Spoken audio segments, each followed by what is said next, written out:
성경 고린도전서 9장 말씀을 찾겠습니다. 고린도전서 9장 23절, 24절 말씀을 같이 보시겠습니다.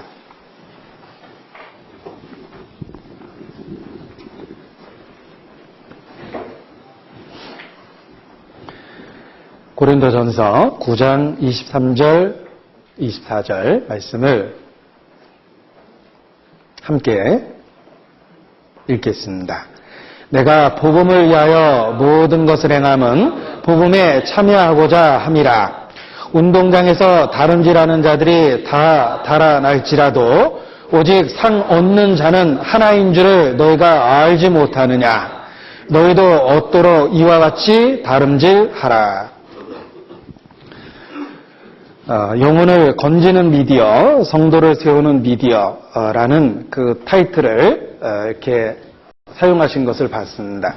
아주 우리의 봉사를 적절하게 표현한 말일 거라고 생각합니다.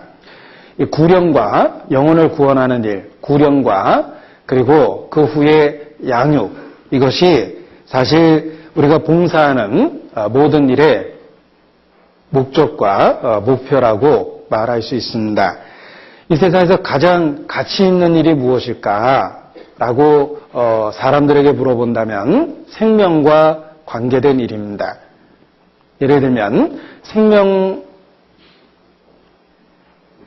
건지는 일, 어떤 위기 가운데 있는 사람을 건지는 일, 이런 것들이 이제 가치 있다라고 이야기합니다. 이 소방관의 어떤 역할에 대해서 우리는 사회적인 의미를 충분히 부여하고 있습니다.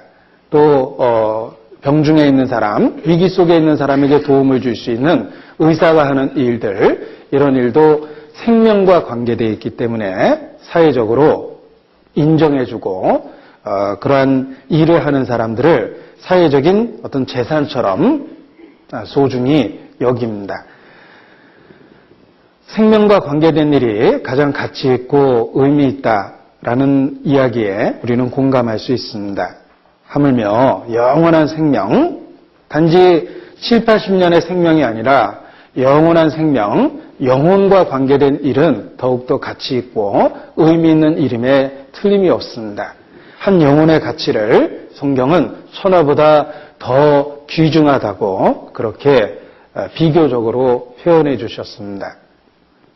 하나님께서 하나님의 관점에서 가장 소중히 여기는 것은 영혼입니다. 그리고 그 영혼과 관련된 일에 참여되어 있다는 것, 그 자체가 아주 가치 있고 의미 있는 일임에 틀림이 없습니다. 이 미디어와 관련해서 봉사하는 일의 그 구호를 영혼을 건지는 미디어, 성도를 세우는 미디어라고 표현했을 때 그 일의 가치와 목적을 새삼 우리 스스로도 일깨울 수 있다라고 생각합니다. 자, 미디어라는 말의 사전적 의미를 찾아봤습니다. 어떤 작용을 한쪽에서 다른 쪽으로 전달하는 역할을 하는 것이라고 되어 있습니다. 어떤 매개, 정보와 자료를 전달하는 수단과 도구, 이런 것들을 미디어라고 할 수 있는데, 이 성경이 우리에게 전달된 것도 사실 그 미디어를 통해서 우리 시대까지 전달이 됐다라고 말할 수 있습니다. 주님께서 사용하셨던 미디어는 활자입니다. 글자입니다. 문자입니다. 문자를 통해서 자신이 기획한 것을 인간에게 알려주셨습니다. 너는 이것을 책에 기록하여 후세에 전하라. 서판에 기록하여 달려가면서도 읽을 수 있게 명백히 하라라고 말씀하셨습니다. 하나님께서 사용하신 최초의 미디어가 바로 문자, 글자입니다. 그리고 그 후에 하나님은 우리 시대에 새로운 미디어를 많이 허락하셨습니다. 인간에게 주신 지혜와 지식은 하나님의 계획 속에서 주신 것임에 틀림이 없습니다. 우리는 마지막 때 지식이 더하며 사람의 왕래가 빨라지리라 라는 말씀처럼 지식이 더하는 시대, 또 사람의 왕래가 빨라지는 시대에 살고 있습니다. 따라서 하나님은 이러한 시대를 위해서 새로운 미디어를 많이 허락하셨습니다.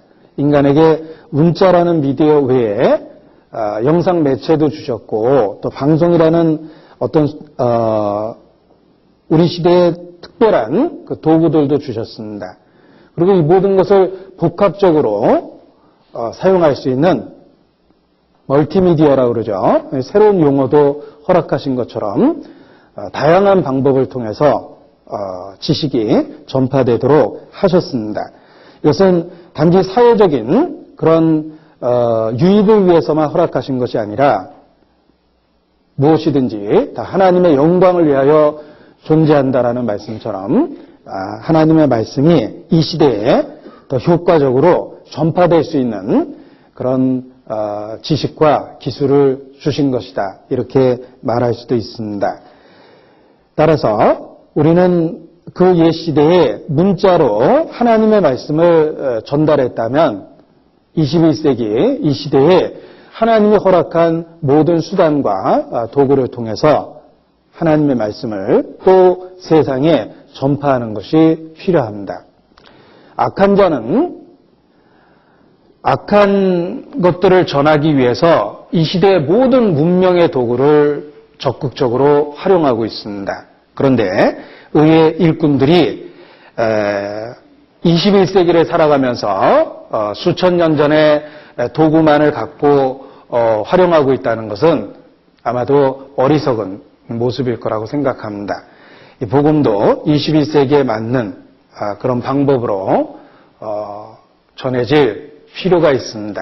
그것이 하나님의 모든 것을 우리가 누리고 있는 모든 것을 허락하셨다라고 생각할 때 그 모든 것은 먼저 하나님의 나라와 영광을 위해서 존재하여야 하기 때문에 그 모든 수단과 도구가 복음을 전하는 그 도구에 훌륭하게 주님 뜻 가운데 쓰여질 수 있다라고 생각합니다. 처음 하나님의 말씀이 전달될 때 파피루스라는 또는 양의 가죽, 짐승의 가죽이라는 그런 기록 매체를 통해서 말씀이 보존되고 전해졌습니다. 그러나 그러한 그 초기의 전달의 도구도 사람들은 효과적으로 전달하고 보존할 수 있는 방법을 여러 가지를 연구해서 우리에게 훌륭하게 전해주었습니다. 자, 예를 들면 파피루스도 적당한 크기를 규격화해서 사용하기도 했습니다. 그래서 가로의 몇 자, 세로의 몇 자 규격을 정하고 거기에 맞춰서 성경의 사본을 기록했습니다. 따라서 몇 번째 줄 몇 번째 칸에 어떤 글자가 있어야 된다라는 그런 그 검증할 수 있는 규칙들이 생겼습니다. 만일 그 위치에 그 글자가 나타나지 않으면 앞에서 잘못 적어왔다라는 뜻이죠. 그래서 쉽게 사본의 오류를 판정하고 관리하기 쉬웠습니다. 나름대로 지혜를 갖고 초기의 도구들도 관리하고 크기를 정하고 전체적인 그 디자인에 대한 검토를 했다는 것입니다. 마찬가지로 우리 시대에 주어진 도구들도 하나님이 주신 지혜를 따라 잘 활용될 필요가 있습니다. 그리고 고대 유대인들은 말씀이 잘 보존될 수 있도록 나름대로 보존될 수 있는 위치를 연구해서 정하고 또 보존될 수 있는 방법을 다양하게 연구하기도 했습니다. 그래서 그들이 성경을 후세에 잘 전할 수 있었던 방법 중에 하나가 바로 적절한 장소에 적절한 방법으로 성경을 보존하고 전달해 주었기 때문입니다. 그 방법 중에 하나가 밀폐된 항아리입니다. 파피루스가 그냥 동굴에 방치된 것이 아닙니다. 그랬다면 역사 속에서 다 부식되고 사라져 버릴 수밖에 없었을 겁니다. 밀폐된 토기 항아리를 만들어서 외부와 공기와 수분을 차단한 상태에서 보존했기 때문에 우리 시대까지 잘 한독이 될 수 있도록 전해진 것입니다. 그래서 초기에 선교의 도구가 됐던 파피루스 같은 것도 연구와 노력을 통해서 잘 활용했던 것처럼 우리도 우리에게 주어진 21세기의 도구들을 연구하고 활용해서 복음을 전하는데 더 효과를 크게 하도록 노력하는 것이 필요합니다.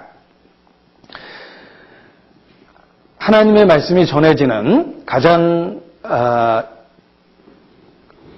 일반적인 방법은 음성으로 현장에서 전해지는 것입니다. 그러나 음성으로 현장에서 전해지는 것은 여러 가지 제약이 있습니다. 예를 들면 우리가 그 순간에 다른 생각을 하면 그 메시지를 전혀 못 들은 것처럼 놓쳐버리기도 하고 또 공간이 조금만 커도 그 메시지를 효과적으로 듣기가 어렵습니다. 뿐만 아니라 제한된 장소에서 제한된 사람이 들어야 되는 그런 문제가 있습니다. 그래서 하나님은 글로 기록하도록 요구하셨고 글로 기록되었을 때 반복적으로 항상 읽을 수 있었다. 또 그 장소에 없었던 사람들도 하나님의 말씀을 접할 수 있었다. 이렇게 말할 수 있습니다. 그리고 또한 하나님의 말씀이 왜곡되고 과장되지 않고 가감되지 않을 수 있는 방법이 기록하게 하신 것입니다. 기록된 글자로 남았기 때문에 진리가 왜곡되지 않을 수 있었던 것입니다. 왜냐하면 처음의 말씀을 확인해 볼 수 있었기 때문입니다. 그래서 이 초기에 하나님이 사용하신 문자와 글자라는 미디어도 여러 가지 유익을 주고 활용될 수 있었기 때문에 성경이 그러한 방법으로 기록되고 보존된 것입니다. 우리 시대의 다양한 미디어도 지혜롭게 활용하면 하나님의 말씀이 효과적으로 전달되고 진리를 보존하고 거짓이 무엇인지 드러내는데 크게 쓰임이 될 수 있을 거라고 확신합니다. 이 미디어라는 매체를 통해서 복음을 전하는 것은 여러 가지 유익이 있습니다. 첫 번째는 말씀드린 것처럼 어떤 효과의 지속성이 크다라고 말할 수 있습니다. 특히 우리 시대에는 단순히 글을 읽을 수 있는 매체뿐만 아니라 음성을 직접 들을 수 있고 영상을 볼 수 있는 그런 미디어 도구들이 많습니다. 그래서 더 크게 효과적으로 쓰일 수 있습니다. 저는 개인적으로 당황스러웠던 것이 어떤 밀폐된 공간에서 은밀한 교제를 했는데 어느 날 그 파일이 인터넷에 돌아다니는 걸 본 적이 있습니다. 그래서 알게 모르게 여러 가지 도구로 녹음이 될 수가 있죠. 그래서 저는 녹음된다는 걸 전혀 의식하지 못하고 어떤 교제를 했는데 그 교제 내용이 그대로 이렇게 인터넷상에 돌아다니는 것을 봤습니다. 물론 이제 오랫동안 교훈을 간직하고 싶어서 녹음을 하고 또 유익을 나누고 싶어서 인터넷상에 공개했다라고 생각하지만 알고 있었으면 당황하지 않았을 텐데 몰랐기 때문에 이제 당황됐던 적이 있습니다. 그래서 앞으로 혹시 녹음이나 녹화하면 녹화 중 이렇게 편말을 들고 있도록 법을 정해야 되지 않겠느냐 이런 생각도 해봤습니다. 아무튼 이 미디어는 어떤 정보를 오랫동안 지속할 수 있도록 이렇게 만들어주기 때문에 전도하는데 아주 효과적으로 쓰임이 될 수가 있습니다. 실제로 우리 각 사람이 구원받은 과정을 살펴보면 직접 간접적으로 우리 시대에 미디어의 도움을 받은 분들이 많습니다. 그래서 이 효과의 지속성이 크기 때문에 전도하는데 잘 활용할 수가 있습니다. 그리고 실제로 미디어를 활용하면 우리 시대 오병이어의 기적이 일어납니다. 현장에 있었던 사람의 유익뿐만 아니라 한 아이의 도시락으로 5,000명 이상이 먹은 것처럼 많은 사람이 유익을 얻을 수 있기 때문에 그렇습니다. 그래서 제한된 장소, 청중을 벗어나 효과적으로 어느 곳에서나 이 말씀이 전파되고 사람에게 영향을 줄 수 있는데 귀하게 쓰임이 된다라고 생각합니다. 그래서 내 손에 의해서 파일이 하나 만들어지고 테이프가 하나 복사된다 하더라도 그것이 오병이어의 기적을 일으키는 아이의 도시락이 될 것이다. 한 아이의 식사가 주님께 드려졌을 때 수천 명이 먹고 남았던 것처럼 내가 내 손을 거쳐서 만들었던 그 테이프 하나가 많은 사람에게 유익이 될 거라고 생각하면 봉사하는데 더 큰 의미를 갖게 될 거라고 생각합니다. 그리고 이 미디어를 잘 활용하면 편견과 선입관이 있는 사람들에게 전달하기 좋은 그 수단이 됩니다. 이 기독교에 대한 편견이 있는 분이 있습니다. 우리 모임에 대한 편견과 선입관이 있는 분들이 있습니다. 그런 분들이 교회에 직접 온다라는 것은 어렵습니다. 그러나 간접적인 방법으로 끊임없이 말씀을 접하다 보면 그 편견과 선입관이 무너지고 결국은 말씀을 직접 듣고자 하는 마음이 생기고 교회하고 연결되는 경우가 많습니다. 그래서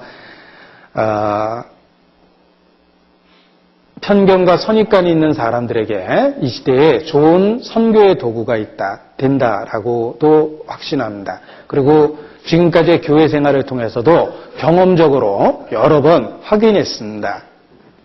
저희 모임을 아주 이상하다고 생각했던 사람들이 그것이 우리 모임에서 나온 어떤 것들인 줄 모르고 접하고 공감을 하고 감동을 받고 교훈을 받았습니다.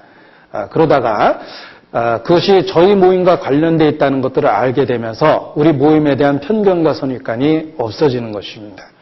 그래서 이 시대의 미디어를 잘 활용하면 혹 기독교에 대한 편견과 선입관, 우리 모임에 대한 잘못된 견해를 갖고 있는 사람들에게 쉽게 지혜롭게 접근할 수 있는 방법이 된다고 생각합니다. 그리고 성경 기록된 내용 자체를 살펴봐도 성경은 딱딱한 교리적 진술이 아닙니다. 성경에는 실제 인물들이 등장하고 그리고 그들의 삶이 있고 그들이 겪었던 사건이 있습니다. 그리고 그 안에 우리에게 가르치고자 하는 교리와 교훈들을 담아 놓으셨습니다. 딱딱한 교리적 진술이 아닙니다. 마찬가지로 우리가 미디어를 잘 활용하면 그와 같은 방법으로 교리적 진술이 아니라 우리의 삶의 일부로 변형시켜서 메시지를 전해줄 수 있다고 생각합니다. 그래서 전혀 하나님에 대한 용어를 쓰지 않고도 하나님의 섭리나 그 존재에 대한 증거를 분명하게 해줄 수도 있습니다. 자, 예를 들면 룻기를 살펴보면 하나님에 대한 직접적인 언급이나 등장은 없습니다. 그러나 그 배후에 하나님의 손길이 있었다는 걸 우리는 결국은 발견하게 됩니다. 또 에스더의 극적인 이야기를 기억하십니까? 하나님의 직접적인 개입이 없었던 것처럼 보이지만 어느 순간 그 모든 극적인 이야기 뒤에 하나님의 보이지 않는 손이 있었다는 것을 깨닫게 됩니다. 마찬가지로 미디어를 잘 활용하면 기독교 용어를 직접적으로 사용하지 않아서 거부감을 일으키지 않을 수 있습니다. 그리고 하나님이 우리에게 주고자 하는 메시지를 전달해 줄 수 있는 효과도 있다라고 생각합니다. 그래서 미디어를 활용한 이 시대의 선교가 복음을 전하는데 큰 유익이 될 것임에 틀림이 없습니다. 자, 요한. 세베대의 아들 요한이 아니고 세례 요한입니다. 자, 이 요한이 했던 유명한 말이 있습니다. 요한이 했던 유명한 말이 있습니다. 내 사전에 불가능은 없다.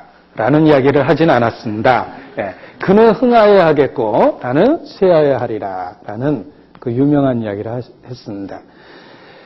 자, 요한의 역할은 그리스도를 증거하는 사람이었습니다. 그리고 그리스도를 증거했을 때 자기의 역할은 점점 줄어들 수밖에 없었습니다. 그래서 신부를 맞이하는 자는 신랑이다. 신랑의 친구는 그 음성을 듣고 기뻐한다. 이렇게 말했습니다.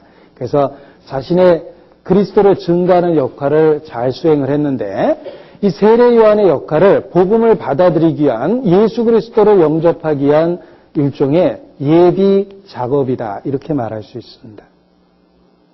세례 요한은 그리스도를 받아들이기 위한 그 준비 과정을 이루는데 쓰임이 된 일꾼입니다. 그래서 높아진 것은 낮추고 낮춰진 것은 높이고 그리스도를 맞이할 수 있는 길을 준비해 갔던 것입니다. 그래서 주의 길을 예비한 자라고 말할 수 있는데 바로 예수님을 만날 수 있도록 예비 작업을 했습니다. 그리고 그 작업이 다 이루어졌을 때 자기의 역할은 줄어들었습니다. 자, 모든 그 복음의 미디어, 매체, 수단, 도구가 된 사람도 세례 요한과 같은 역할을 합니다. 그리스도를 그 사람이 직접 만날 수 있도록 예비 작업에 도움이 되는 것입니다. 그리고 그가 그리스도를 직접 만났을 때, 진리를 직접 붙잡았을 때 그 역할은 점점 줄어들게 돼 있습니다. 그래서 하나님이 사용하시는 미디어, 수단과 도구의 첫 번째는 설교자일 겁니다. 설교자도 그렇습니다. 그가 주님을 만날 수 있도록 예비 작업의 도구가 되고 주님을 만났을 때 점점 그 위치, 역할이 줄어들게 돼 있습니다. 그리고 그 사람의 삶을 움직이는 것은 주님 자신일 것입니다. 미디어 선교도 같은 관점에서 생각해 봤습니다. 주님을 만날 수 있도록 높아진 것은 낮춰주고 낮아진 것은 높여줘서 그 길을 예비하는 것, 그리스도를 만나는 예비 작업을 하는 것이다. 이렇게 말할 수 있습니다. 그래서 우리에게 주어진 21세기의 여러 가지 방법을 통해서 한 사람 한 사람이 그리스도를 만나는 준비를 시켜주는 것이 필요하다라고 생각을 합니다. 하나님께서 사람을 지으실 때 생각해 보십시오. 사람은 지상적인 것과 천상적인 것의 결합이라고 이야기합니다. 사람은 흙과 생기로 이루어져 있습니다. 하나님이 흙으로 사람을 지으셨습니다. 그리고 생기를 불어넣어 생영이 되게 하셨습니다. 사람은 지상적인 것과 천상적인 것의 조합이다. 지상적인 흙으로 이루어져 있죠. 그리고 그뿐만 아니라 하나님께로부터 온 생기가 결합되어 있습니다. 그래서 사람이 만들어진 것입니다. 사람은 영과 혼과 육으로 이루어졌다라고 얘기합니다. 이것은 별도로 존재하는 것이 아니라 서로 밀접한 영향을 주고 있습니다. 우리 육체의 범죄가 영혼의 죽음을 가져옵니다. 이것은 서로 별도로 있는 것이 아니라 밀접한 뗄 수 없는 관계를 갖고 있는 것입니다. 그래서 이론적으로는 영혼육이 분리되지만 실제로 서로 밀접한 관련을 갖고 있다. 이렇게 말할 수 있습니다.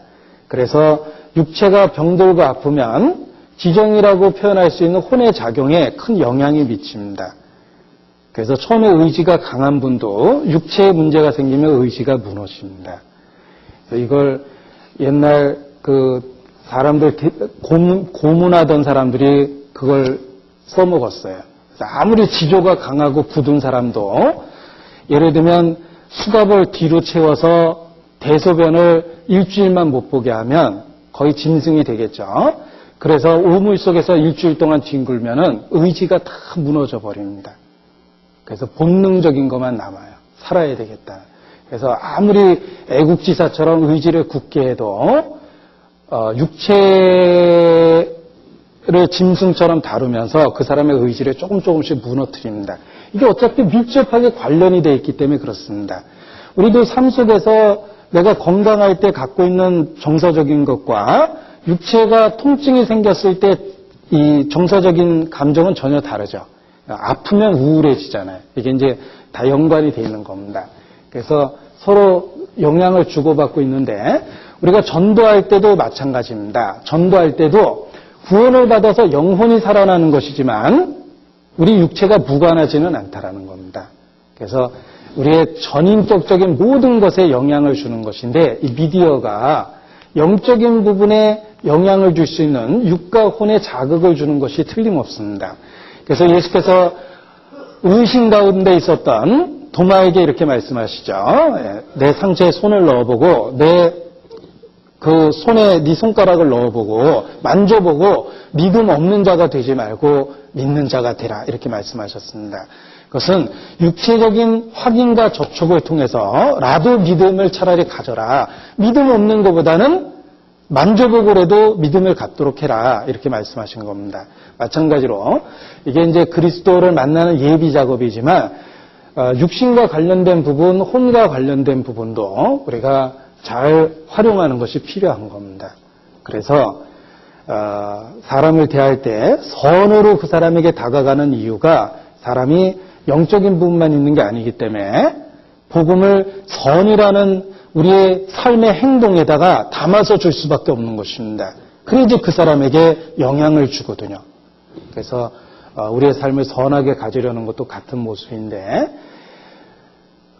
우리 혼의 작용을 이렇게 우리가 이해하기 쉽게 표현한 게 혼의 작용이 지정의입니다. 지정의인데 지식과 감정과 의지죠. 그래서 전도할 때 예비 작업도 지식, 알려줍니다. 정확하게 알려주려고 노력하고 그 사람의 감정에 호소합니다. 공감대를 만들어내는 거죠. 그래서 우리 무슨 패션 오브 크라이스트라는 영상을 봐도 만약에 음향을 끄고 영상을 보면 별다른 감흥이 안 생깁니다. 그런데 음향이 들리니까 영상의 효과가 더 생기는 거예요. 그래서 피가 흐르고 채찍 소리가 들리고 신음 소리가 들리고 그러니까 우리가 더 영향을 받는 것입니다.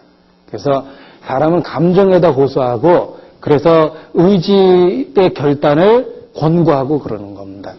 그래서 성령이 역사하셔서 우리가 구원을 받는 것입니다. 천상적인 것임에 틀림이 없습니다. 그러나 지상적인 것을 무시할 수는 없다는 거예요. 지상적인 것이 있다는 겁니다. 흙과 생기로 사람을 만들었기 때문에 전도도 지상적인 것과 천상적인 것이 함께 사용될 수밖에 없는 것입니다.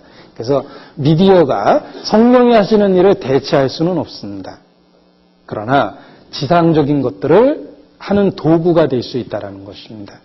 우리 육신의 공감대, 감각적인 것을 만들어줄 수도 있고 혼과 관련된 것들을 전달해 주는데 좋은 도구가 될 것임에 틀림이 없습니다. 그래서 미디어를 잘 활용하면 복음을 더 효과적으로 전달해 줄 수 있음에 틀림이 없습니다. 그리고 이 모든 그런 활용은 분명한 근본적인 목적을 분명히 하면서 활용되어야 됩니다. 그 근본적인 목적이 고린도전서 10장 31절입니다.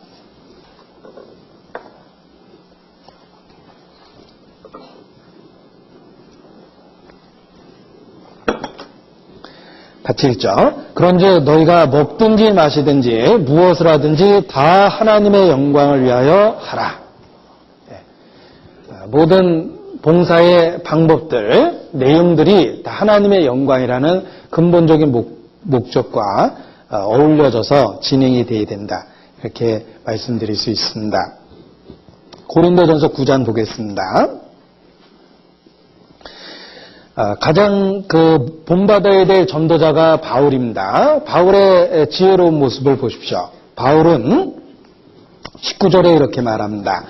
내가 모든 사람에게 자유하였으나 스스로 모든 사람의 종이 된 것은 더 많은 사람을 얻고자 함이라 라고 말합니다. 그러면서 유대인들에게는 유대인처럼 되었고 율법 아래 있는 자들에게는 율법 아래 있는 자처럼 율법 없는 자에게는 율법 없는 자처럼 약한 자에게는 약한 자처럼 되었다 라고 고백하며 22절의 뒷부분에 보면 여러 사람에게 내가 여러 모양이 된 것은 아무쪼록 몇몇 사람들을 구원코자 함이니 라고 말합니다.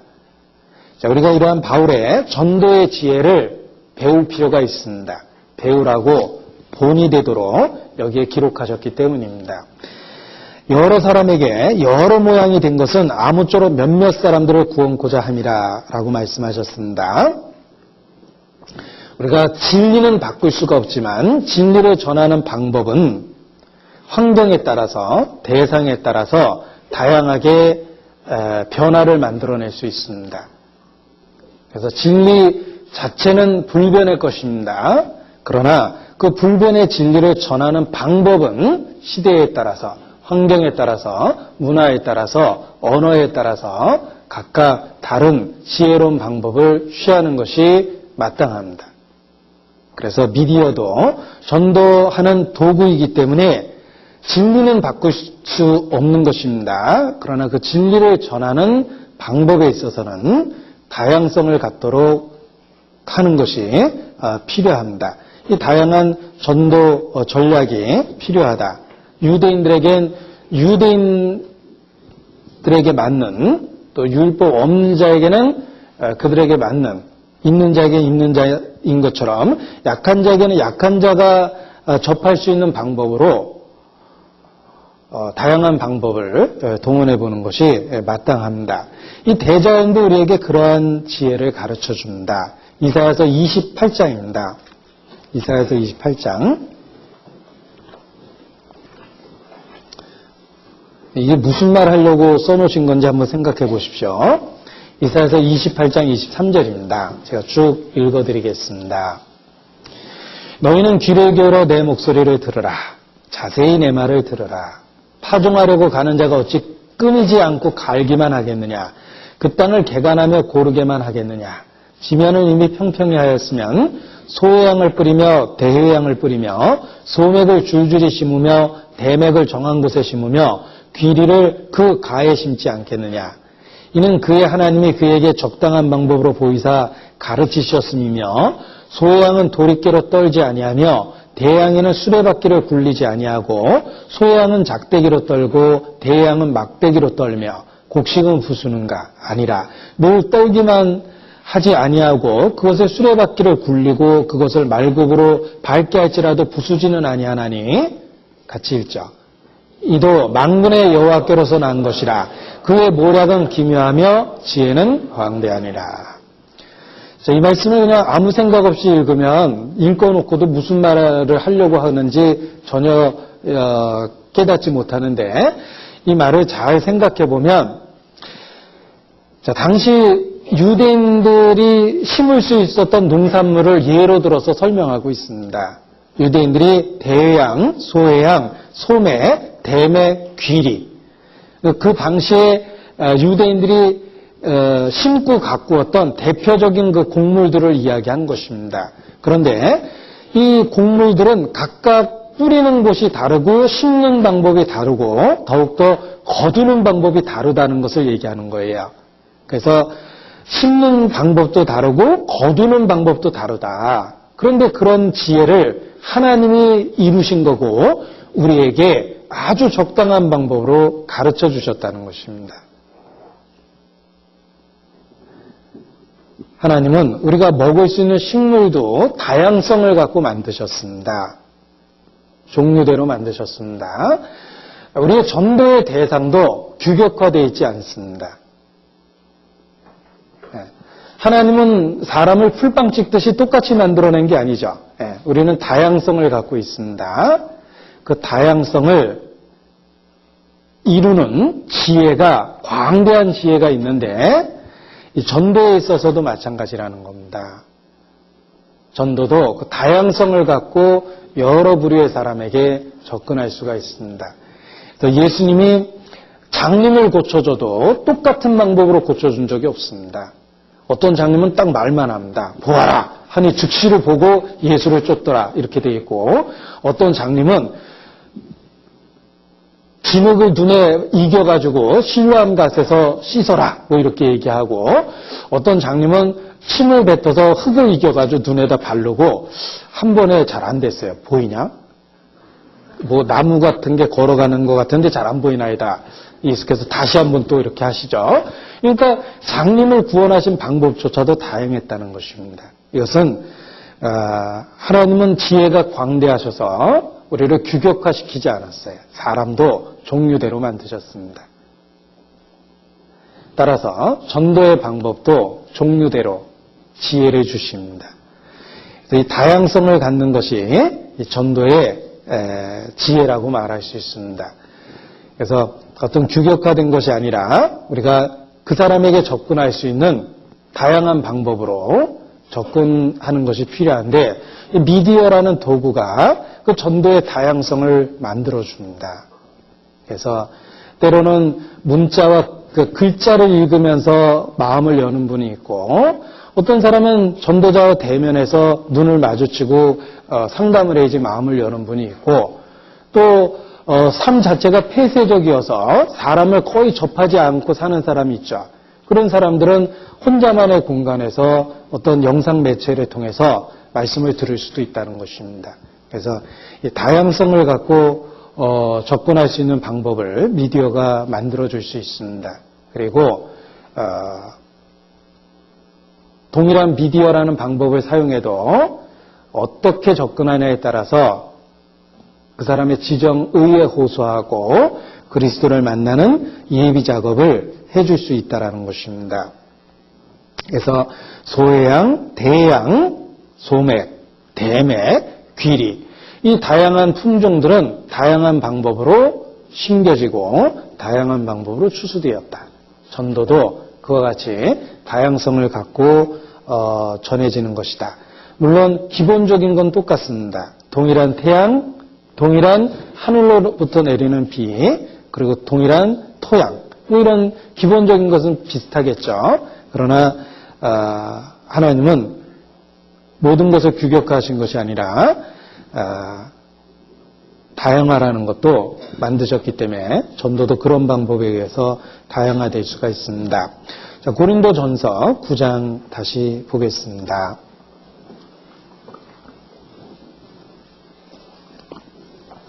23절, 내가 복음을 위하여 모든 것을 행함은 복음에 참여하고자 함이라. 자, 우리 자신도 복음에 참여하고자, 내가 믿고 있는 복음이기 때문에 내가 믿는 거로 말하리라 라는 고백처럼 우리도 복음을 믿고 복음에 참여하고 있기 때문에 복음과 관련된 일과 봉사에 또 적극적으로 참여할 수 있다고 생각합니다. 그래서 우리 방송이나 미디어를 통한 봉사도 결국은 복음에 참여하고자 하는 내가 믿고 있는 내용이기 때문에 그 믿고 있는 내용을 굳게 세우고 더 전하기 위해서 우리가 참여하고 있는 것이다. 이렇게 말할 수 있습니다. 그래서 내가 복음을 위하여 모든 것을 행함은 복음에 참여하고자 함이라. 우리가 복음이 전해지는 것에 희생하고 수고하고 봉사하는 것은 그 복음에 참여하고 있다라는 하나의 증거이기도 합니다. 그리고 이러한 그 복음이 전해지는 일에 참여됨으로 인해서 사실 첫 번째 자신에게 먼저 유익이 있습니다. 자신에게 먼저 유익이 있습니다. 나의 봉사가 그 결과로 생기는 유익을 이야기하기 전에 봉사 자체가 자기 자신에게 유익하다라는 것에 대한 깨달음이 있어야 됩니다. 자, 바울이 이렇게 말합니다. 13절에 보십시오. 13절. 성전에 일을 하는 이들은 성전에서 나는 것을 먹으며 제단을 모시는 이들은 제단과 함께 나누는 것을 너희가 알지 못하느냐. 이와 같이 주께서도 복음 전하는 자들이 복음으로 말미암아 살리라 명하셨느니라. 자, 이 말씀을 문자적으로 그대로 받아들이면 이 복음을 전하는 자들이 그 하고 있는 봉사로 인해서 자신의 생계, 생활에 대한 어떤 유익을 얻는 것은 마땅한 것이다. 이런 그 이야기를 사실은 문자적으로 하고 있는 것입니다. 그런데 이 말씀을 적용해서 우리의 봉사와 관련해서도 설명해 볼 수 있습니다. 자, 성전의 일을 하는 사람은 성전에서 나는 것을 먹고 제단을 모시는 이들은 제단과 함께 나눌 수 있습니다. 이것은 우리가 복음과 관련된 봉사를 하면서 그 봉사를 통해서 실제적으로 우리 자신이 유익을 얻고 우리 자신이 신앙생활할 수 있는 힘을 얻는다는 뜻입니다. 이 교회의 여러 봉사가 사실 그러합니다. 봉사하는 것처럼 보이지만 사실은 다른 이의 유익보다도 먼저 봉사하는 그 사람 자신이 유익을 받게 돼 있습니다. 성전에서 일을 하면 성전에서 나는 것을 먹고 제단을 모시는 일을 하면 제단에서 나는 것을 함께 나눕니다. 이와 같이 우리가 복음이 전해지는 현장에서 봉사하면 사실은 그로 인해서 자신의 유익을 얻을 수 있고 자신의 신앙을 지킬 수 있고 그리고 자신의 성장을 이룰 수가 있습니다. 그래서 그 봉사에 참여되어 있음으로써 우리 자신이 먼저 유익을 얻고 우리 자신이 살아갈 힘을 얻고 성장할 동기를 갖게 되는 것이다. 이렇게 말씀드릴 수 있습니다. 자, 예를 들면 우리 저 강당에서 카메라 잡고 계신 분 계시죠? 네. 카메라 잡고 있기 때문에 졸음과의 싸움을 계속해서 해야 됩니다. 제가 언젠가 설교 여기를 하다가 이쪽으로 갔는데 나중에 화면을 보니까 제가 공석이더라고요. 소리만 들리고 이분이 꽤 오랫동안 주무신 것 같아요. 그래서 저는 저쪽에 가 있는데 카메라가 계속 이쪽에 있었던 것입니다.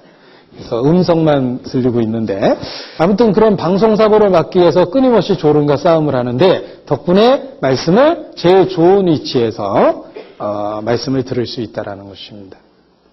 그래서 봉사하고 있는 것처럼 보이지만 사실은 자기 자신이 그로 인해서 유익을 얻게 되는 것이다. 이렇게 말할 수 있습니다.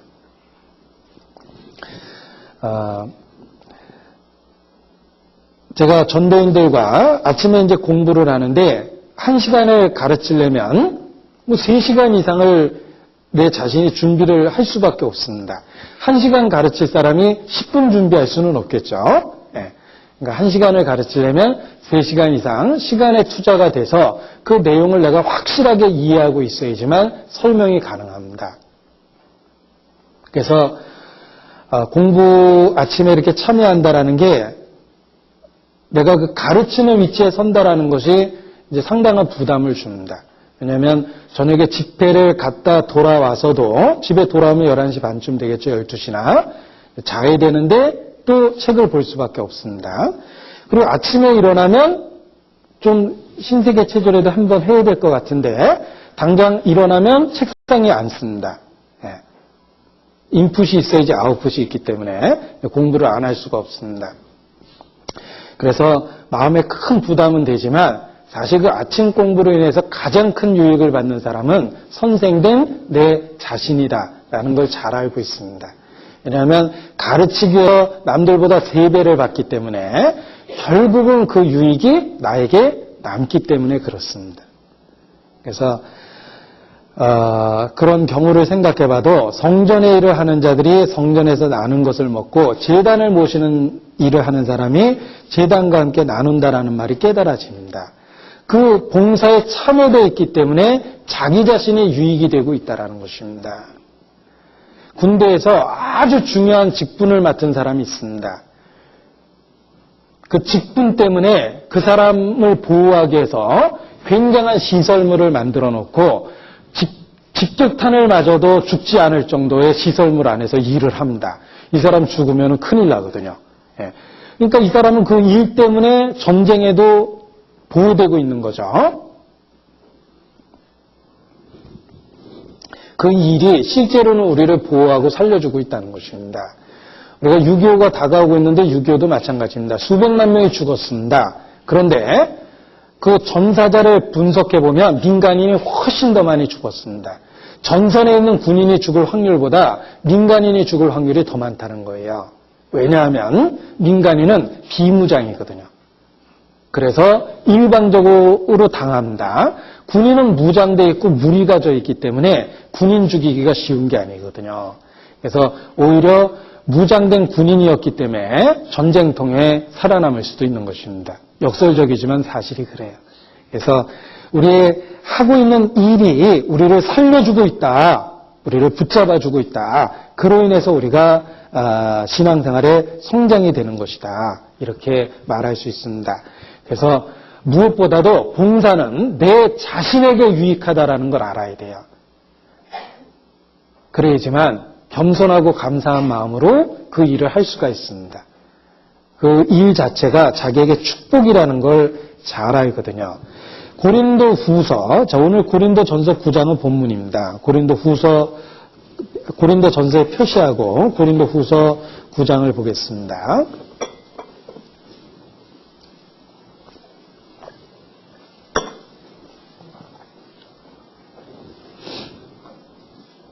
(9절입니다) 10절입니다. 10절입니다. 같이 읽죠. 심는 자에게 씨와 먹을 양식을 주시는 이가 너희 심을 것을 주사 풍성하게 하시고 너희 의의 열매를 더하게 하시리니. 자, 심는 자는 씨와 먹을 양식을 하나님이 주십니다. 심지 않으면 씨를 줄 이유도 없고 먹을 양식을 줄 이유도 근거도 없는 것입니다. 심는 자이기 때문에 심을 것도 주고 일꾼 자신이 먹을 것도 줍니다. 우리가 주님 앞에 일하는 자, 심는 자가 되면 심을 것도 주고 자기 먹을 양식도 주십니다. 그래서 신앙생활에 유익이 되고 성장이 되고 신앙이 지켜지는 겁니다.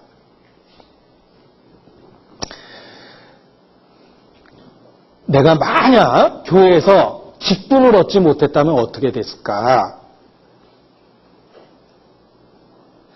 지금과 같은 마음의 상태, 주님과의 친밀함, 지금 내가 알고 있는 것만큼 과연 알고 지금과 같은 열정이 내 안에 있을 수 있을까?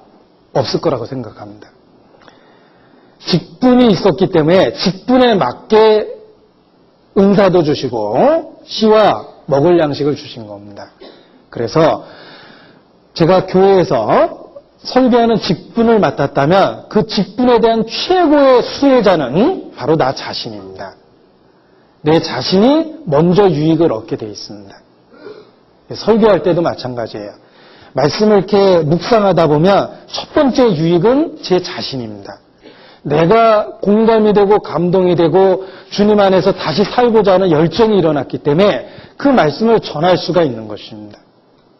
그래서 직분의 최고의 수혜자는 자기 자신이다. 봉사의 첫 번째 수혜자는 자기 자신이라는 걸 알아야 돼요. 하나님은 틀림없이 심는 자에게 먹을 양식을 주시기 때문에 그렇습니다. 디모데후서 2장입니다.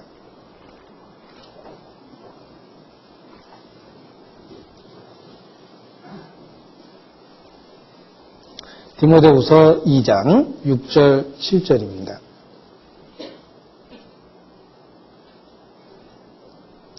같이 읽죠. 수고하는 농부가 곡식을 먼저 받는 것이 마땅하니라. 내 말하는 것을 생각하라. 주께서 범사에 내게 총명을 주시리라. 수고하는 농부가 곡식을 먼저 받습니다. 일하는 자가 먼저 영육간에 주님이 주시는 유익과 은혜를 받는다는 것입니다. 그리고 그 일과 관련된 것뿐만 아니라 범사에 총명을 주십니다. 그래서 그 직분과 봉사가 우리의 영적인 풍요를 만들어내고 있는 것이다 라고 생각해 보면 여러 가지 봉사에 참여되어 있는 것에 대해서 공로의식이 아니라 감사하는 마음을 갖게 됩니다. 내가 얼마나 고생하고 희생하는지를 아느냐라는 식의 태도가 아니라 이 직분 때문에 내가 얼마나 많은 유익을 받고 있는지 그 직분을 다른 사람에게 양보하지 않으려는 그런 그 적극적인 봉사의 자세를 갖게 됩니다. 그래서 직분이 주는 유익의 첫 번째는 우리 자신이라는 것을 항상 기억하면 내게 직분 주심을 감사합니다라는 고백이 저절로 나옵니다. 가까우니까 한번 찾아보겠습니다. 디모데 전서 1장 12절입니다. 디모데 전서 1장 12절. 나를 능하게 하신 그리스도 예수 우리 주께 내가 감사함은 나를 충성되이 여겨 내게 직분을 맡기심이니. 내가 감사함은 내게 직분을 맡기심이니 라고 되어 있죠. 그래서 일할 수 있는 기회를 주신 것에 대해서 감사하는 마음을 갖게 된다는 것입니다. 그리고 그 봉사에 참여되어 있음으로 인해서 죄와의 싸움에서 승리할 수 있는 그런 은혜를 하나님으로부터 얻게 됩니다. 그 봉사에 참여되어 있기 때문에 승리 생활이 가능한 거예요. 성령을 쫓아 행하라. 그리하면. 자, 그 다음 구절이 생각나는 분은 성경에 등하신 분입니다. 근데 무슨 구절인지 전혀 모르겠다고 생각하면 안 돼요. 성령을 쫓아 행하라. 그리하면 그래도 생각이 안 나십니까? 육체의 욕심을 이루지 아니하리라. 그러니까 우리가 주님 안에서 열심히 살면 부수적 효과가 있어요. 죄를 안 져요. 육체의 욕심을 이루지 않습니다. 그래서 봉사에 적극적인 참여는 승리 생활을 가능하게 해준다라고 말할 수 있습니다. 구르는 돌은 이끼가 끼지 않는다. 흐르는 물은 썩지 않는다. 계속적인 성령을 쫓아 사는 생활, 봉사에 참여는 죄를 막아줍니다. 그래서 봉사에 적극적으로 참여함으로 인해서 결국은 죄를 짓지 않기 때문에 자기에게 큰 유익이 될 수밖에 없습니다. 이 바쁜 벌은 근심할 겨를이 없다라는 금언이 있습니다. 이 벌이 열심히 꿀을 날라오죠. 근데 갖다 시컷 모아놓으면 어느 날 꿀통이 텅 빕니다. 주인이 다 따라가 버린 거죠. 얼마나 낙심했겠어요. 그 조금씩 날라다가 그만큼 모아놓은 건데 벌벌 떨면서 모아놓은 거잖아요. 먹지도 못하고. 근데 이 주인이 툭 들어간 거예요. 얼마나 낙심되겠어요. 저 같으면 거기서 목매고 이렇게 자살했을 텐데 목매서 자살한 벌은 발견할 수가 없잖아요. 다시 일하러 갑니다. 바쁜 벌은 근심할 겨를이 없어요. 일단 일하러 가야 되기 때문에 일하다 보면 또 잊어버립니다. 세상적인 금언이지만 열심히 사는 그리스도인도 마찬가지예요. 정말 하나님의 나라가 다가오는 것을 보고 주님 안에서 충성되어 있다면 슬픈 일도 슬프지 않고 기쁜 일도 기쁘지 않습니다. 왜냐하면 이 세상의 형적은 지나가고 있기 때문에 그렇습니다. 그래서 적극적인 봉사에 대한 참여가 결국은 자신의 유익이 될 수밖에 없다. 이렇게 말할 수밖에 없습니다. 그리고 그러한 봉사의 결과가 결국 우리의 상급이 되기 때문에 내 보물을 하늘에 쌓아두라라고 말씀하셨습니다. 우리의 상급이 되기 때문에 우리가 더욱 기쁨으로 참여할 수가 있는 것입니다. 내 보물을 하늘에 쌓아두라 그랬는데 제가 뭔가 한 구절을 빼놓고 읽었습니다. 중요한 것을 찾아보죠. 마태복음입니다. 마태복음 6장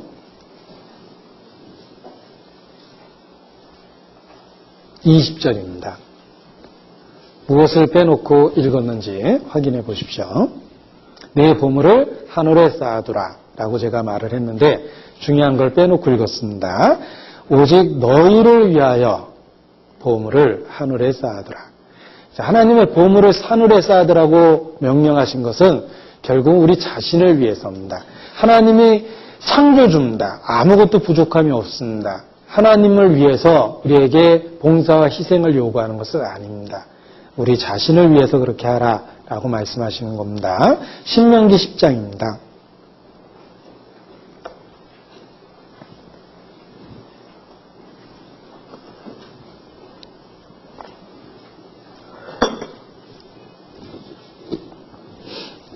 (12절부터) 제가 읽겠습니다. 신명기 10장 12절. 이스라엘아, 내 하나님 여호와께서 내게 요구하시는 것이 무엇이냐? 곧 내 하나님 여호와를 경외하여 그 모든 도를 행하고 그를 사랑하며 마음을 다하고 성품을 다하여 내 하나님 여호와를 섬기고 내가 오늘날 내 행복을 위하여 내게 명하는 여호와의 명령과 규례를 지킬 것이 아니냐. 자, 이 말씀의 명령어를 보면 경외하라, 행하라, 사랑하라, 섬기라, 지키라. 반복적인 명령어입니다. 그런데 이 명령어만 보면 안 됩니다. 내 행복을 위하여 우리에게 명령하고 계시는 거예요. 그래서 13절에 보면 내 행복을 위하여 라는 것을 마음에 기억하셔야 됩니다. 하나님은 우리에게 순종을 명령하십니다. 결국은 우리 자신을 위한 것입니다. 그래서 봉사에 대한 참여는 결국은 우리 자신을 위한 것이다. 이렇게 말하고 우리가 기쁨으로 참여할 수가 있습니다. 자, 그런데 여기 계신 분들 중에 생업이 지금 하고 있는 봉사하고 관련된 분들도 계실 겁니다. 예를 들면 방송과 미디어 관련된 부서에 원래 생업을 갖고 계신 분들도 계시죠. 그래서 교회에서 동일한 봉사를 하시는 경우가 있습니다. 그런데 사실 그게 쉬운 일이 아니에요. 왜냐하면 평소에 하고 있는 일이기 때문에 그 일을 교회에 와서 다시 한다는 게 이게 쉬운 것은 아닙니다. 우리 교회에 봉사하시는 분들도 다 마찬가지입니다. 예를 들면 저 의료선교부에 봉사하시는 분들도 아침에 출근하면 하루 종일 환자 보죠. 그런데 교회 와서 또 환자 봐요. 이게 이제 쉬운 일은 아니라는 거예요. 자기가 평소 하고 있는 일이기 때문에. 컴퓨터 프로그래머가 하루 종일 출근해가지고 모니터 보고 있습니다.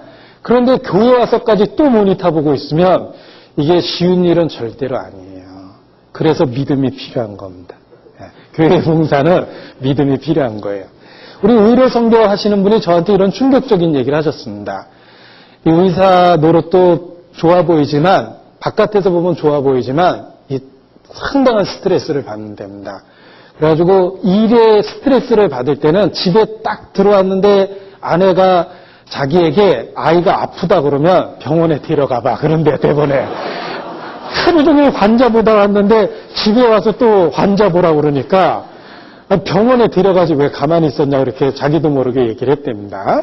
그러니까 그게 일에서 생기는 스트레스라는 거예요. 그런데 교회 와서 다시 의료봉사하죠. 그게 정말 믿음이 있어야지 하는 거예요. 그래서 우리가 혹 관련 부서에서 일을 해서 교회에서 동일한 봉사를 하는 경우가 있지만 그게 절대 쉬운 것은 아니기 때문에 봉사를 위해서 믿음이 필요하다라고 이야기할 수밖에 없는 것입니다.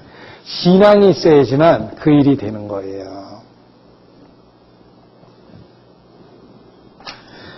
제가 전도하기 전에 평범한 회사를 다녔는데 제가 무역부에 있었습니다. 따라서 손님을 만나는 일들을 했기 때문에 항상 정장을 하고 있어야 됩니다.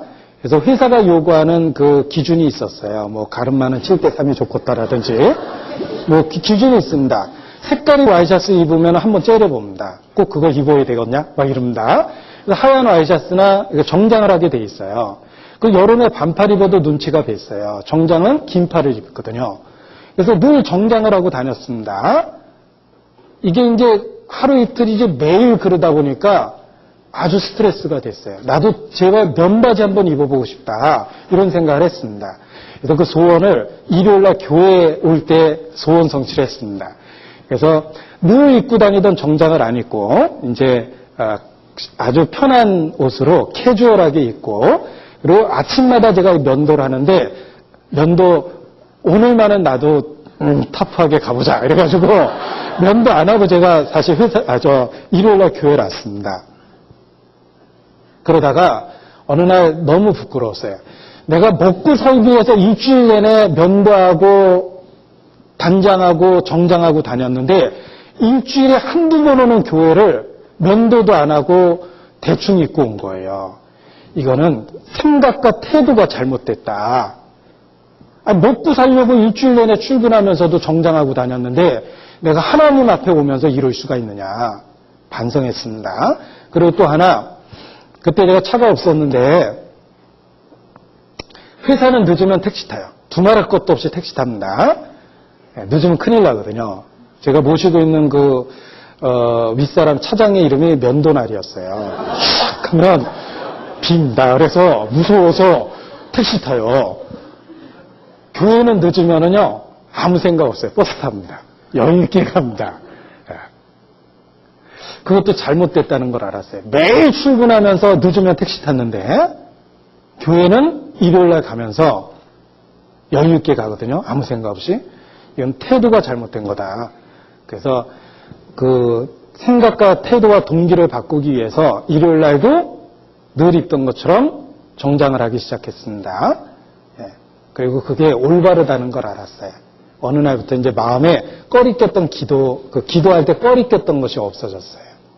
그래서 우리의 생각과 태도를 어떻게 갖느냐가 중요한 건데, 이제 믿음을 바탕으로 생각을 가지면 내가 먹고 살기 위해서라도 그 일을 배워서 하잖아요. 신앙을 위해서 유익이 된다면 당연히 할 수 있다는 거예요. 그래서 생업과 관련해서 일주일 내내 일하셨지만 그 재능을 하나님께 드릴 수 있다라고 생각하면 기쁜 마음으로 하는 것이 마땅합니다. 세상에서도 요즘에 많이 나오는 말이에요. 기부는 참 좋은 거죠. 기부. 이 앞에 재능 기부라고 그럽니다. 우리가 돈만 기부하는 게 아니라 자기의 재능도 그 가난한 자, 필요로 하는 자를 위해서 나누자라는 뜻이 재능 기부죠.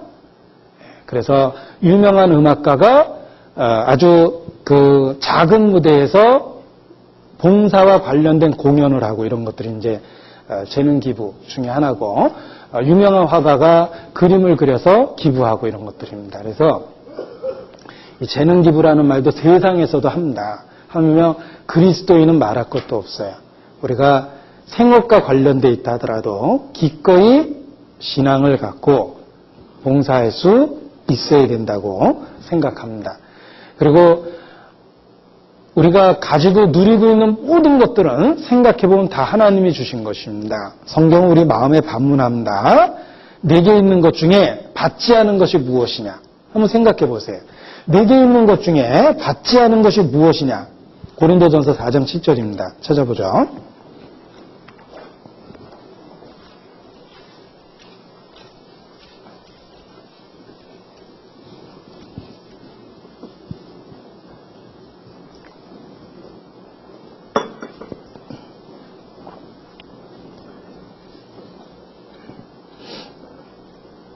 사장 7절 같이 읽겠습니다. 누가 너를 구별하였느냐? 내게 있는 것 중에 받지 않은 것이 무엇이냐? 내가 받았으면 어찌하여 받지 아니한 것 같이 자랑하느냐? 자, 내게 있는 것 중에 받지 않은 것이 무엇이냐? 이렇게 스스로에게 질문을 던져보면 사실 내가 가지고 있는 모든 것들은 하나님이 주신 거예요. 내가 갖고 있는 전공에 대한 지식, 오랜 시간 많은 물질과 노력을 투자해서 전공적인 지식을 가졌어요. 그것도 하나님이 주신 거예요. 환경을 주시고 공부할 수 있는 총기를 주시고 건강을 주셨기 때문에 내가 어떤 전공 분야를 갖게 된 겁니다. 이 질문 앞에서 우리는 내게 있는 것 중에 받지 아니한 것이 무엇이냐 그러면 내게 있는 모든 것이 다 하나님께로부터 왔다는 것을 그 순간 깨닫게 됩니다. 하나님이 내게 모든 것을 주셨습니다. 하나님이 주신 모든 것은 하나님의 영광을 위하여 존재합니다. 따라서 내가 갖고 있는 재능과 전문적 지식과 기술도 결국 하나님의 영광을 위하여 주어진 거기 때문에 마땅히 하나님의 영광을 위해서 사용되는 것이 필요합니다. 그러한 깨달음이 자신의 재능을 교회에서 사용하려는 마음을 만들어내는 겁니다. 그래서 그림 그리는 분도 하루 종일 그 물감 냄새 맡으면서 그림을 그렸는데 교회에 와서도 다시 그림 그리시는 분 많잖아요. 재능을 하나님이 주셨다는 걸 인식하는 순간 하나님께 드리는 것이 마땅하다라는 공감을 갖는 것입니다. 궁궐에 있는 에스더에게 모르드게가 이렇게 말합니다. 에스더 4장입니다.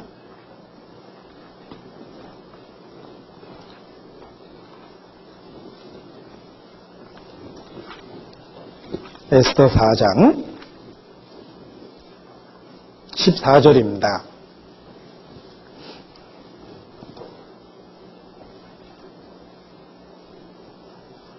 같이 읽죠. 이때 내가 만일 잠잠하여 말이 없으면 유다인은 다른 데로 말미암아 노임과 구원을 얻으려니와 너와 네 아비집은 멸망하리라. 내가 왕의 위를 얻은 것이 이때를 위함이 아닌지 누가 아느냐. 내가 왕의 위를 얻은 것이 이때를 위함이 아닌지 누가 아느냐. 이때를 위함이라는 뜻입니다. 자, 에스더는 아름다운 외모를 갖고 있었습니다. 눈에 띌 정도의 외모를 갖고 있었습니다. 그래서 왕비가 될 수 있었습니다. 에스더의 그런 아름다운 외모도 이때를 위함이었습니다. 그가 왕의 마음을 사로잡고 왕비가 될 수 있었던 것도 이때를 위함이었습니다. 하물며 우리가 가지고 있는 모든 것들은 주의 영광을 위해서 존재하기 때문에 이때를 위함이다. 이렇게 말할 수 있다는 것입니다. 온 세상에 흉년이 들었습니다. 이스라엘도 덩달아 위기를 맞이했습니다. 굶어 죽게 생겼죠. 양식이 있는 유일한 곳은 7년 동안의 풍년 동안 양식을 준비했던 애굽이었습니다. 이스라엘은 양식을 구하기 위해서 그 형제들이 애굽에 들어갑니다. 그때 애굽에 이미 노예로 팔려서 그곳에 와서 총리가 된 요셉이 있었습니다. 요셉이 총리였죠. 자, 요셉이 그 흉년 때 애굽의 총리로 있었던 것도 사실은 하나님의 섭리 속에서 이때를 위함이었습니다. 그래서 이스라엘 그 민족의 흉년의 위기를 견뎌낼 수 있도록 도움을 줄 수 있었던 것입니다. 이때를 위함입니다. 우리가 가지고 있는 모든 것, 우리의 삶의 모든 조건은 이때를 위한 것이다. 따라서 우리의 모습 그대로 하나님의 영광을 위해서 드리는 것이 필요합니다. 자, 우리의 모습, 우리의 형상, 영어로 쉐이프라고 그럽니다. 우리의 모습, 형상 그대로 주의 영광을 위해서 드리는 것이 필요한데 우리의 쉐이프는 이때를 위한 것이기 때문에 그렇습니다. 누군가가 공감이 되게 이 단어 철자 5개를 갖고 쉐이프가 무엇인지를 잘 설명을 했습니다. 공감이 됐기 때문에 제가 그대로 인용해 봅니다. 우리의 쉐이프는 Spirit gives. 이 형용사가 뭔지 모르겠네요. spiritual. 네. 영적인 은사. 우리에게 영적인 은사가 있습니다. 그것이 우리의 쉐이프를 만들어낸다는 뜻이에요. 그 다음에 H는 heart, 우리의 마음인데 평소 우리가 관심 있는 분야가 있죠. 우리의 마음이 가 있는 부분이 있습니다. 모든 분야에 다 관심 있는 건 아닌데 난 유달리 어떤 부분에 관심이 있더라. 그게 이제 heart입니다. A는 ability입니다.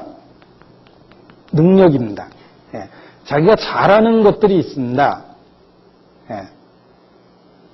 모든 걸 잘하는 건 아닌데 자기가 유달리 잘하고 그런 능력 있는 부분들이 있습니다. 그것이 자기의 모습을 만들어내는 거예요. 이 손과 발은 하나님이 디자인을 다르게 하셨죠. 예, 용도가 다르기 때문에 디자인이 다른 거예요. 그래서 손은 손이 하는 일이 쉽고 발은 발이 하는 일이 쉽습니다. 손으로 걸어 다니려면 상당한 고역입니다. 예, 발로 손으로 하는 일을 하려면 어렵죠. 어려울 수밖에 없습니다. 하나님이 능력을 다르게 하신 거예요. 그래서 디자인을 다르게 하신 겁니다. 그래서 우리가 잘할 수 있는 능력, 어빌리티와 관련된 부분이 우리의 쉐이프를 만들어내는 것이다. 그 다음에 우리는 규격화되어 있는 것이 아니라 개성이라는 게 있습니다. 자신의 personality, 개성, 인격 이런 것들이 있어요. 우리는 각각 독특한 인격을 갖고 있습니다. 그리고 E는 기억이 안 나네요. experience, 경험이란 뜻입니다. 자, 보시니 우리가 살다 보면 자기가 갖고 있는 독특한 경험들이 있습니다. 자, 이런 것이 자기의 쉐이프, 형상을 만들었다는 거예요. 그래서 우리가 갖고 있는 독특한 형상 그대로 하나님께 쓰임이 될 수가 있습니다. 영적인 은사가 있고 우리가 평소에 관심 있고 마음이 가는 부분이 있고 우리가 할 수 있는 능력과 관련된 부분이 있고 우리의 독특한 인격, 성격과 관련된 부분이 있고 그리고 우리가 그동안 갖고 있는 경험과 관련된 부분이 있습니다. 이런 그 쉐이프는 다양성을 갖고 있는데 그러한 그 쉐이프를 통해서 우리가 어떤 봉사를 해야 될지 자신의 그 봉사의 모습도 찾아볼 수 있다라고 생각합니다. 고린도전서 9장 다시 보겠습니다.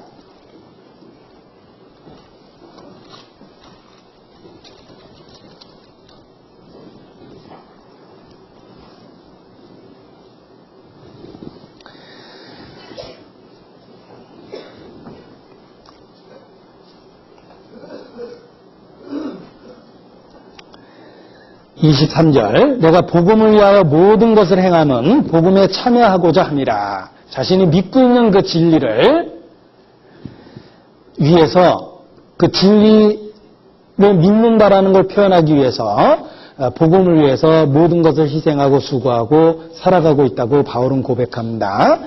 자, 24절에 보면 이렇게 우리가 이해할 수 있는 비유를 통해서 설명을 합니다. 운동장에서 다름질하는 자들이 다 달아날지라도 오직 상 얻는 자는 하나인 줄 너희가 알지 못하느냐. 너희가 얻도록 이와 같이 다름질하라. 예. 우리는 복음을 위하여 여러 봉사에 참여되어 있는데 그러한 우리에게 상을 얻기 위해서 다름질하듯이 너희도 얻도록 이와 같이 다름질하라 라고 권면하고 있습니다. 상을 얻기 위해서 다름질하다라는 그것이 이제 최고의 노력과 최선의 노력을 기울이고 있는 모습입니다. 목표를 위해서 상을 얻기 위해서 달려가고 있는 것처럼 우리에게 복음을 위해서 참여된 일에 최선의 노력을 다하고 살아라. 이렇게 바울이 권면을 하고 있습니다. 우리는 복음을 위해서 봉사에 참여되어 있습니다. 따라서 다름질하듯이 최선의 노력을 다 기울여야 됩니다. 자, 어떤 물건을 만들 때에도 어디에 쓸 것이냐를 따라서 노력의 정도가 달라집니다. 그래서 한두 번 쓰고 버릴 것은 대충 만들죠. 모양 없이. 그러나 정말 귀하게 쓰이는 물건들은 많은 정성을 들여서 만들게 돼 있습니다. 우리는 복음에 참여되어 있고 복음을 위해서 봉사하고 있는 거기 때문에 다름질하듯이 최선을 다해서 참여해야 된다 이런 뜻입니다. 그래서 그런지 여러분 역사 속의 유명한 그림은 거의 다 종교적 주제입니다. 역사 속의 유명한 건물들은 다 종교와 관련되어 있고 유명한 조각도 종교적인 것과 관련되어 있습니다. 왜 그럴까요? 하나님과 관련되어 있기 때문에 최선의 것을 들여서 최고의 작품들이 남게 된 것입니다. 그래서 인류 역사상 불멸의 그림은 종교적 주제를 갖고 있고 널리 알려져 있는 최고의 음악은 역시 종교적 주제를 갖고 있습니다. 그리고 뛰어난 건축물도 종교와 꼭 관련이 되어 있다는 거예요. 그것은 하나님과 관련되어 있기 때문에 신에게 드리는 것이었기 때문에 최고의 것을 드리려고 노력을 한 겁니다. 마찬가지로 우리는 복음과 관련된 봉사를 하고 있기 때문에 최고의 것, 최선의 것을 드리기 위해서 다름질해야 된다라고 말할 수 있습니다. 성경에 하나님께 드리는 예물은 첫 열매입니다. 첫 열매를 하나님께 드렸습니다. 처음 익은 열매로 주를 공경하기를 배우라라고 되어 있습니다. 왜 첫 열매일까? 그것은 우선순위에 있어서 첫 번째라는 뜻입니다. 최고의 것을 하나님께 드려야 된다는 뜻입니다. 그래서 특별히 우리가 복음과 관련된 봉사를 하고 있기 때문에 자신의 은사를 개발하고 성장시키도록 최선의 노력을 하는 것이 필요합니다. 그래서 다름질하듯이 최선의 것을 드리기 위해서 노력해야 된다라고 말할 수 있습니다. 그리고 25절에 보면 이렇게 또 권면합니다. 이기기를 다투는 자마다 모든 일에 절제한다라고 말합니다.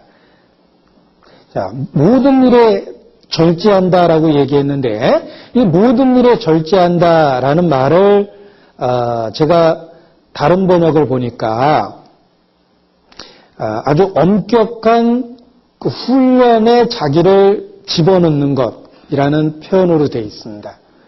strict training이라고 해서 아주 엄한 그런 훈련에 자기 자신이 참여되어 있는 것처럼 그렇게 하는 것이다라고 이렇게 표현하고 있습니다. 이기기를 다투는 자마다 모든 일에 절제한다라는 말은 엄격한 훈련과 자기 관리가 필요하다는 것입니다. 우리가 중요한 일을 하는 사람에게는 엄격한 자기 관리를 요구합니다. 그래서 국가를 대표해서 예를 들면 무슨 그 올림픽에도 가고 월드컵에 참여하기도 하는데 흔히 태극마크를 달았죠. 국가를 대표합니다. 따라서 그들에게 엄격한 훈련을 요구합니다. 국가를 대표했기 때문에 거기에 걸맞는 훈련 코스를 요구하는 거예요. 그래서 아주 엄한 규칙을 갖고 선수촌에서 오랫동안 훈련을 시킵니다. 하물며 우리가 복음과 관련된 봉사를 하고 있다면 자기 자신에 대한 엄격한 훈련과 자기 관리가 필요하다는 거예요.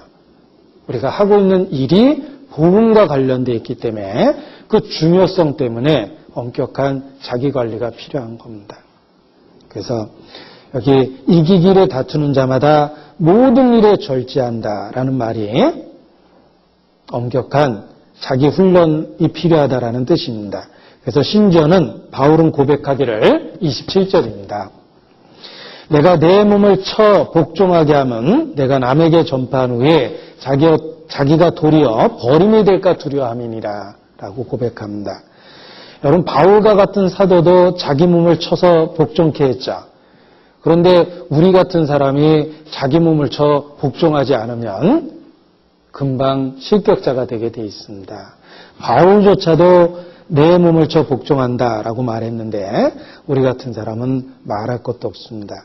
그래서 엄격한 자기 관리와 자기 훈련이 필요한 것이다. 훈련과 관리가 필요하다. 이렇게 말할 수 있습니다.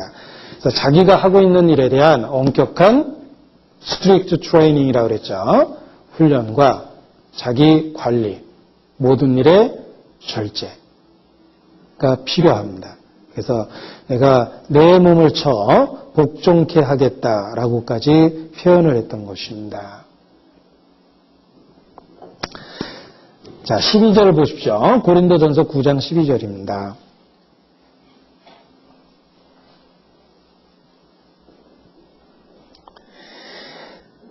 다른 일들도 너희에게 이런 권을 가졌거든 하물며 우리일까 보냐. 그러나 우리가 이 권을 쓰지 아니하고 범사에 참는 것은 그리스도의 복음에 아무 장애가 없게 하려 함이로다. 자, 범사에 참았다. 왜냐하면 그리스도의 복음에 아무 장애가 없게 하려 함이로다. 라고 바울은 고백합니다. 자, 그리스도의 복음에 아무 장애가 없도록 하기 위해서 범사에 참는 것이 마땅합니다. 그래서 우리가 하고 있는 봉사가 복음에 참여하고 있는 것이기 때문에 그 복음에 장애가 없도록 장애가 될 만한 것을 없애는 것이 필요합니다. 자, 6월절은 무교절과 동시에 시작됩니다. 이유가 있습니다. 무교절은 집안 구석구석의 누룩을 없애는 것입니다. 그래서 무교절이라고 합니다. 주님과의 동행은 거룩으로의 부르심입니다. 구별된 생활입니다. 주님과의 동행을 위해서 누룩이 있으면 안 되는 거예요. 그리스도의 복음에 아무 장애가 없도록 누룩을 제거하는 것이 필요합니다. 그래서 우리의 개인의 생활에서뿐만 아니라 우리의 봉사와 관련돼서 누룩이 없도록 그리스도의 복음에 장애가 없게 하기 위해서 누룩을 제거하는 일이 필요합니다. 바울은 그러한 비장한 마음을 15절에 이렇게 표현했습니다. 15절에 보면 내가 차라리 죽을지언정 땡땡땡땡땡땡 이렇게 돼 있죠. 예. 바울의 표현을 보십시오. 내가 차라리 죽을지언정 그랬죠. 예. 바울은 정말 굳게 결심했습니다. 내가 차라리 죽을지언정 그랬습니다. 복음에 장애가 생기는 것보다 차라리 내가 죽을지언정이라고까지 표현한 거예요.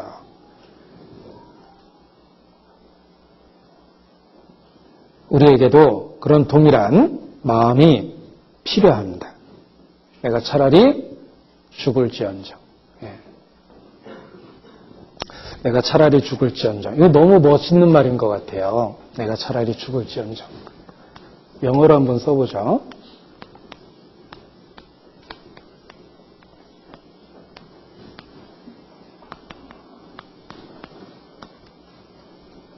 내가 차라리 죽을지언정 그랬는데 뭐뭐 하는 것보다 오히려 죽는 것이 더 낫겠다 이런 뜻입니다.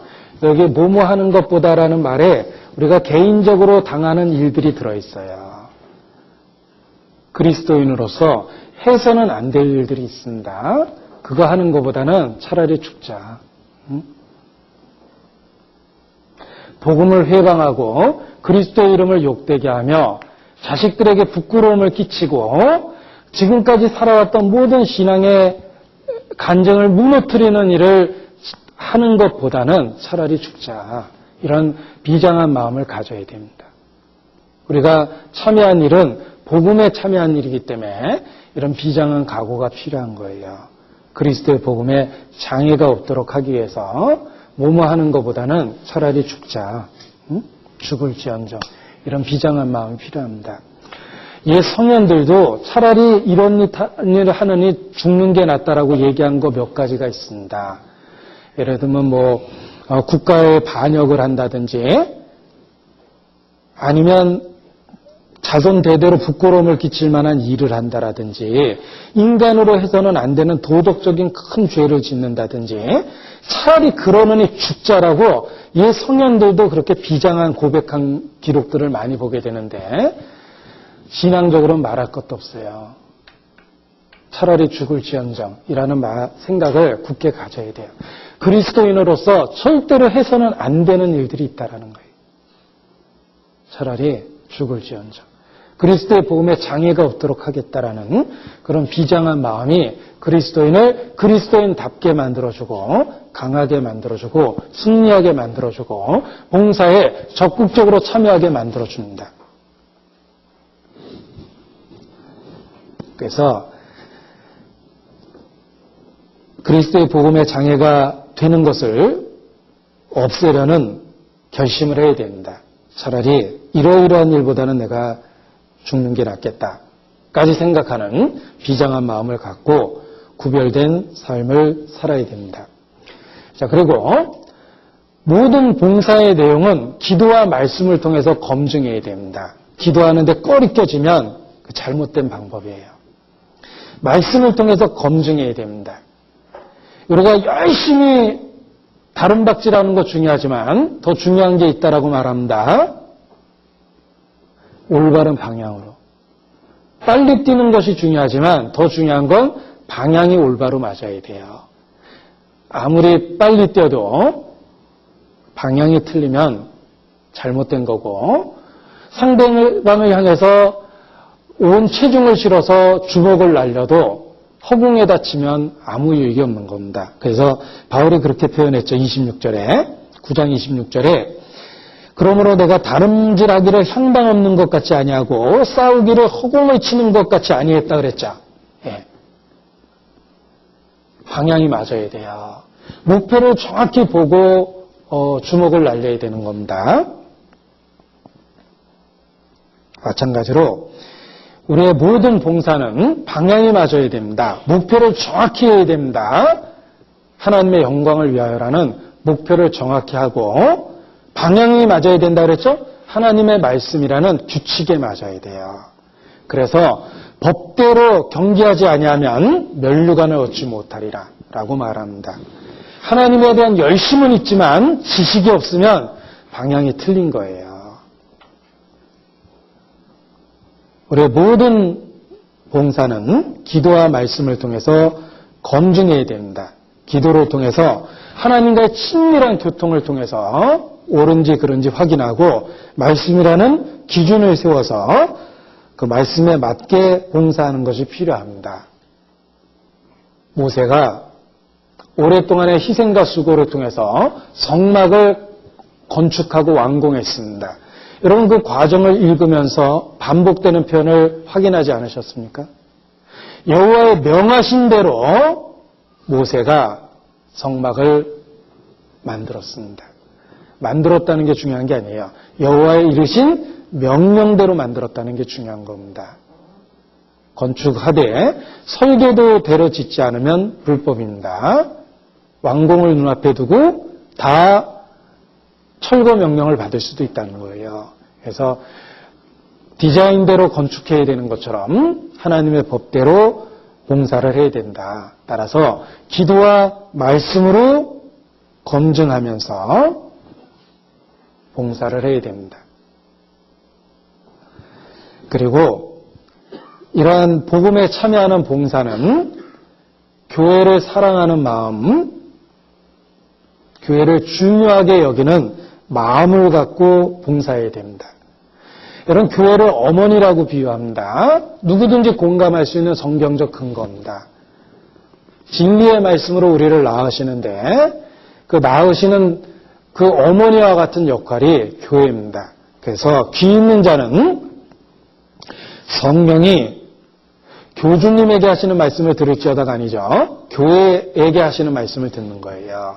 교회는 어머니의 역할입니다. 그래서 하나님을 아버지라 부르는 모든 자는 교회를 어머니라고 여겨야 된다고 옛날 청교도들도 말했습니다. 이 세상에서 가장 폐륜적인 죄는 부모에 대한 죄입니다. 우리가 철이 들면 들수록 공감할 수 있습니다. 여러분 자식이 저절로 자란 게 아닙니다. 핏덩이 같은 생명체로 태어나서 사람 굿이라고 자라려면 부모의 수없이 많은 희생과 수고가 들어간 거예요. 그래서 부모에게 죄 짓는 건 이건 진짜 천륜을 어긴 겁니다. 폐륜입니다. 하물며 우리가 주의 몸된 교회에 대한 범죄가 큰 죄라는 거 아셔야 돼요. 그리고 자기의 그 낳은 어미를 기쁘게 하는 것처럼 우리가 교회에 대한 사랑하는 마음이 있어야 됩니다. 그 교회를 사랑하는 마음이 봉사하는 올바른 마음을 만들어내고 더 충성된 마음을 만들어내는 것입니다. 그래서 기도와 말씀으로 검증하며 교회를 사랑하는 마음으로 봉사를 해야 된다라는 이야기를 또 드리고 싶습니다. 제가 문화부 성도들하고 교제하면서 문화부의 어떤 그 생활 지침에 대해서 몇 가지를 제시했습니다. 제가 지금까지 드렸던 얘기하고 좀 겹쳤는데 몇 가지를 소개를 해드리면 이와 같습니다. 첫 번째, 모든 봉사자는 다음과 같은 사실을 일깨워 하나님이 쓰시는 귀한 그릇으로 자신을 준비시킨다. 그래서 제가 네 가지를 제시를 했습니다. 성경을 통해서 정리했는데 첫 번째는 각 봉사자는 먼저 하나님과의 개인적 친밀함과 사귐을 항상 유지함으로 하나님이 공급하시는 힘으로 기쁨을 갖고 자발적인 참여에 의한 적극적 봉사를 한다. 하나님과의 친밀한 사귐과 관계를 통해서 일을 해야지 실족하질 않아요.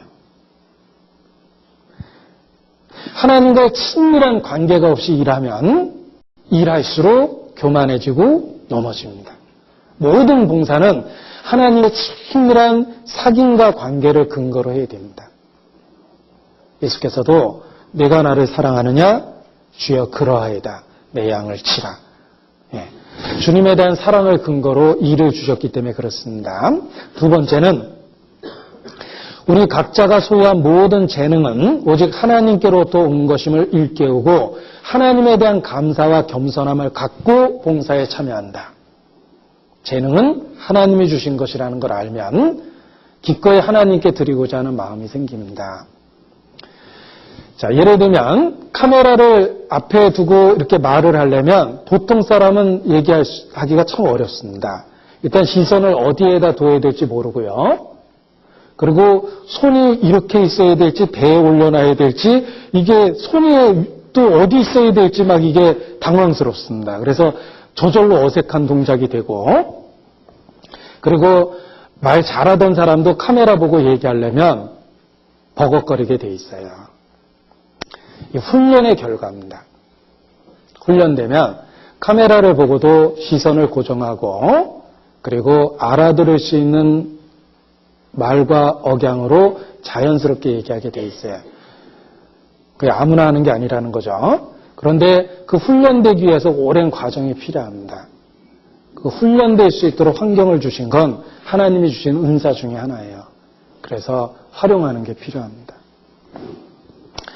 제가 이렇게 연극이나 전도 영상 만들 때 보면 아마 다들 느끼는 것 거예요.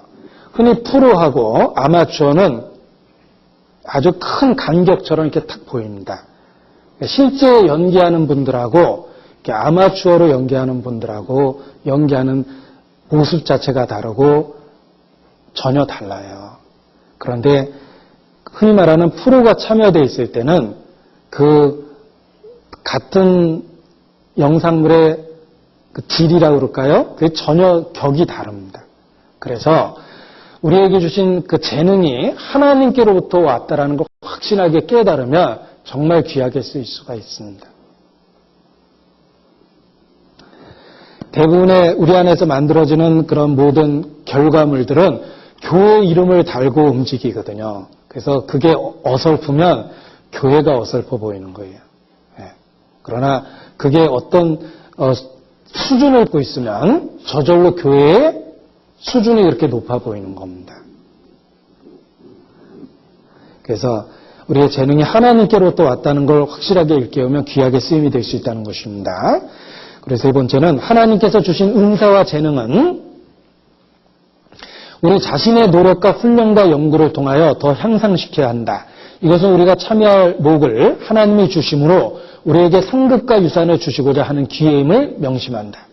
하나님은 완성된 은사는 주시지 않습니다. 은사가 잘할 수 있는 여지를 만들어 놓고 주시는 거예요. 그래서 그 은사가 잘할 수 있도록 적극적 참여를 해야 됩니다. 그래서 우리에게 결코 하늘로부터 완성된 은사를 주시는 것이 아니라 훈련과 노력을 통해서 개선시킬 수 있는 여지를 주고 우리에게 주시는 거다라는 것을 알아야 됩니다. 네 번째는 우리는 서로의 은사와 재능을 함께 모음으로 비로소 귀하게 쓰임이 될 수 있음을 깨닫고 교회의 모든 지체와 협력하고 늘 성령의 하나 되게 하심을 힘써 지킨다. 이렇게 네 가지를 제가 봉사의 어떤 근본적인 지침으로 이렇게 삼고 교제를 나눴습니다. 유익이 될 것 같아서 제가 소개를 드렸습니다. 야고보서 2장 18절 마지막으로 보겠습니다.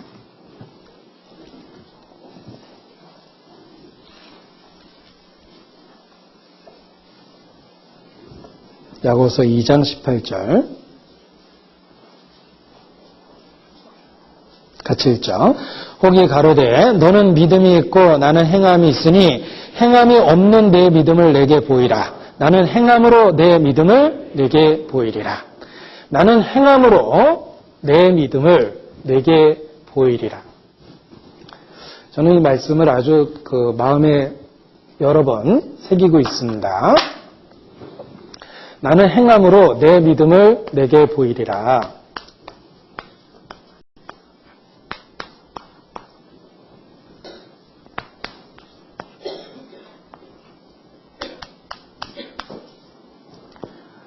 제가 자꾸 영어 써서 죄송한데 영어 잘하지도 못합니다, 사실은.